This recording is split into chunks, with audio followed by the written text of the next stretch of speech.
Hi అందరికీ, మనం MV Godavari రుచులు అనే పేజ్ క్రియేట్ చేసాం కదండి పచ్చళ్ళ బిజినెస్ కోసం. చాలామంది నన్ను అడిగే క్వశ్చన్ అయితే, జాబ్ మానేసావా, మొత్తం బిజినెస్సే చేస్తున్నావా అని అడుగుతున్నారు. నేనైతే జాబ్ మానేయలేదండి. నేను ఆర్డర్ వస్తేనే పికిల్స్ చేస్తున్నాను కదా, ఇది స్టార్టింగ్ కదా, నాకు అంతగా ఏమీ ఆర్డర్స్ లేవు. మ్యాక్సిమం వీకెండ్లోనే బాగా వచ్చాయి.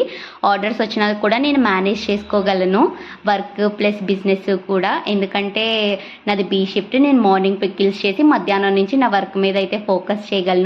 నన్ను చాలామంది ఎంతమంది అడిగారంటే, ఏంటి మొత్తం జాబ్ మానేసి బిజినెస్లోకి దిగిపోయావా అని. లేదండి, జాబ్ బిజినెస్ కూడా రెండు మేనేజ్ చేసుకోగల క్యాపబిలిటీ అయితే నాకు ఉందని అనుకుంటున్నాను. దానికి కావాల్సింది కొంచెం ఓపిక అండ్ కొంచెం హార్డ్ వర్క్. దాంతోపాటు మా హస్బెండ్ అయితే నాకు ఫుల్ సపోర్ట్ ఇస్తున్నారు. ఇద్దరం కలిసి చేసుకుంటున్నాము. ఆర్డర్స్ అయితే బాగానే వచ్చాయి. మీకు కూడా ఎవరికైనా పికిల్స్ కావాలంటే మన ఎంవి గోదావరి రుచులు పేజ్ నుంచి ఆర్డర్ చేసుకోండి ప్లీజ్.